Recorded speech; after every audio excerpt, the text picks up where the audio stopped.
Hello students, welcome to study Yuva. आज का हमारा टॉपिक है औसत। तो आज हम इसी संबंधित सवालों को सॉल्व करेंगे। हमारा पहला क्वेश्चन है, 20 व्यक्तियों की औसत आयु 25 वर्ष है तथा 20 वर्ष औसत आयु के 5 व्यक्ति और आ जाएं, तो सबकी औसत आयु कितनी हो जाएगी। एक स्थान है जहां पर 20 व्यक्तियों की औसत आयु कितनी है, 25 वर्ष है, तथा जिसमें 20 वर्ष की औसत आयु वाले 5 व्यक्ति और आ गए, तो व्यक्तियों की संख्या टोटल कितनी होगी, व्यक्तियों की संख्या होगी 25। तो सबकी औसत आयु हमें बताना है। तो इसे हम बहुत ही सिंपल ट्रिक से सॉल्व करेंगे। हमारी ट्रिक है m व्यक्तियों का योग प्लस n व्यक्तियों का योग बटे कुल संख्या। तो हमें सबसे पहले करना क्या है कि हमें सबसे पहले ये जो कॉमा के इधर वाला पक्ष है, अर्थात ये जो पक्ष है, इसे हमें m पक्ष मान लेना है। क्या मान लेना है? m पक्ष। और ये जो इधर वाला पक्ष है, इसे हम n पक्ष मान लेते हैं। अब इसे मानने के बाद हमें क्या करना है कि हमें इन दोनों का गुणा कर लेना है। किनका? इसका और इसका। तो 20 और 25 का हम आपस में गुणा कर लेते हैं, तो यह m पक्ष का योग निकल जाएगा। तो सबसे पहले हम 20 और 25 का गुणा करते हैं, तो यह कितना हो जाएगा? तो यह हो जाएगा 500। कितना हो जाएगा दोस्तों? 500। अब ठीक उसी प्रकार हमें क्या करना है कि n पक्ष का भी योग निकाल लेना है। तो n पक्ष का योग निकालने के लिए हम फिर से क्या करेंगे, इस 20 का गुणा इस 5 में करेंगे, तो n पक्ष का योग भी निकल जाएगा। तो 20 पंचे कितना होता है दोस्तों? 20 पंचे होता है 100। तो इस प्रकार हमने m पक्ष का योग प्लस n पक्ष का योग तो निकाल लिया। अब इसके बाद हमें क्या निकालना है? इसके बाद हमें निकालना है कुल संख्या। तो इसमें व्यक्तियों की कुल संख्या कितनी है कि 20 व्यक्ति तो पहले से थे और 20 वर्ष की औसत आयु वाले 5 व्यक्ति और आ गए, तो इनकी टोटल संख्या कितनी हो गई? इनकी टोटल संख्या हो गई 25। तो हमने सवाल को जमा लिया। अब इसे सॉल्व करते हैं। तो 500 प्लस 100 कितना हो जाएगा? 600 डिवाइड बाय 25। तो जब हम 600 को 25 से डिवाइड करेंगे तो हमारा आंसर कितना आ जाएगा दोस्तों? हमारा आंसर आ जाएगा 24। तो हमारा ऑप्शन नंबर 1 बिल्कुल करेक्ट हो जाएगा। हमारा नेक्स्ट क्वेश्चन है, 10 छात्रों का औसत प्राप्तांक 45 है और 15 अन्य छात्रों का औसत प्राप्तांक 40 है, तो सभी छात्रों का औसत प्राप्तांक कितना है? तो यह सवाल भी सेम हमने पिछले सवाल जैसे ही लिया है, तो इसे भी हम सेम ट्रिक से सॉल्व करेंगे। हमारी ट्रिक है m व्यक्तियों का योग प्लस n व्यक्तियों का योग डिवाइड बाय कुल संख्या। तो सबसे पहले हम इसे आपस में सबसे पहले बांट लेते हैं। तो और के जो इधर वाला पक्ष है, ये हम इसे m पक्ष मान लेंगे और जो इधर वाला पक्ष है इसे हम n पक्ष मान लेते हैं। अब इसके बाद हम क्या करेंगे कि m पक्ष का योग करेंगे, तो इन दोनों का हम आपस में गुणा कर लेते हैं। तो जब 10 का 45 में गुणा करते हैं तो यह कितना हो जाएगा दोस्तों? यह हो जाएगा 450। उसके पश्चात n पक्ष का गुणा करने के लिए हमें क्या करना है कि इस 15 का इस 40 में गुणा करना है। तो 15 का जब हम 40 में गुणा करते हैं तो यह कितना हो जाएगा? यह हो जाएगा 600। और इसमें छात्रों की कुल संख्या कितनी दी है? तो सबसे पहले इसमें 10 छात्र थे और 15 अन्य छात्र और आ गए, तो 10 और 15 कितना हो जाएगा? 10 और 15 हो जाएगा 25। अब इसे सॉल्व कर लेते हैं। तो 600 प्लस 450 कितना हो जाएगा? यह हो जाएगा 1050। कितना हो जाएगा दोस्तों? 1050 डिवाइड बाय 25। अब इसे और सॉल्व करते हैं। तो 1050 को 25 से डिवाइड करने पर हमारा आंसर आ जाएगा 42। तो हमारा ऑप्शन नंबर 1 बिल्कुल करेक्ट हो जाएगा।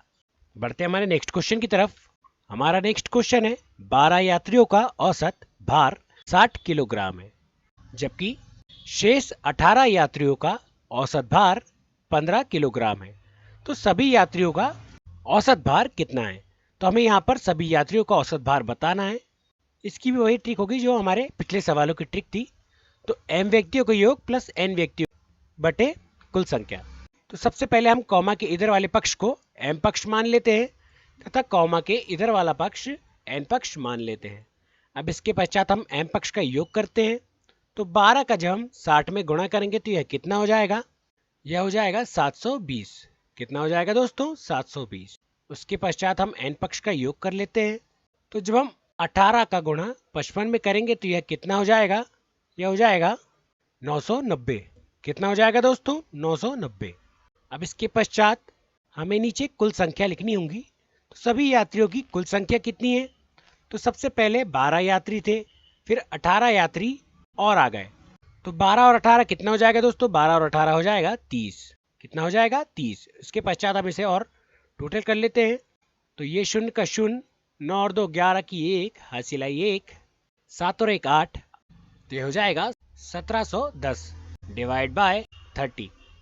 तो जब हम 1710 को 30 से डिवाइड करेंगे तो हमारा आंसर आ जाएगा 57। तो हमारा ऑप्शन नंबर 1 बिल्कुल करेक्ट हो जाएगा। सभी यात्रियों का औसत भार 57 किलोग्राम होगा। क्वेश्चन नंबर 4, 40 छात्रों की आयु का औसत 10 वर्ष है तथा 30 छात्रों की औसत आयु 12 वर्ष है। तो सभी छात्रों की औसत आयु का योग हमें ज्ञात करना है। तो सबसे पहले हम हमारे कॉमा के इधर वाला जो पक्ष है इसे हम क्या मानेंगे दोस्तों? इसे हम मानेंगे एम पक्ष, और जो इधर वाला पक्ष है इसे हम एन पक्ष मान लेते हैं। अब हम एम पक्ष का योग निकाल लेते हैं। तो हमारा एम पक्ष का योग कितना हो जाएगा? हमारा एम पक्ष का योग हो जाएगा 40 का जब हम 10 में गुणा करेंगे तो यह कितना हो जाएगा? यह हो जाएगा 400। ठीक उसी प्रकार एन पक्ष का योग कर लेते हैं। जब हम 30 का गुणा 12 में करेंगे तो यह कितना हो जाएगा? यह हो जाएगा 360। कितना हो जाएगा दोस्तों? 360 डिवाइड बाय कुल संख्या। अब इसमें छात्रों की कुल संख्या कितनी दी है?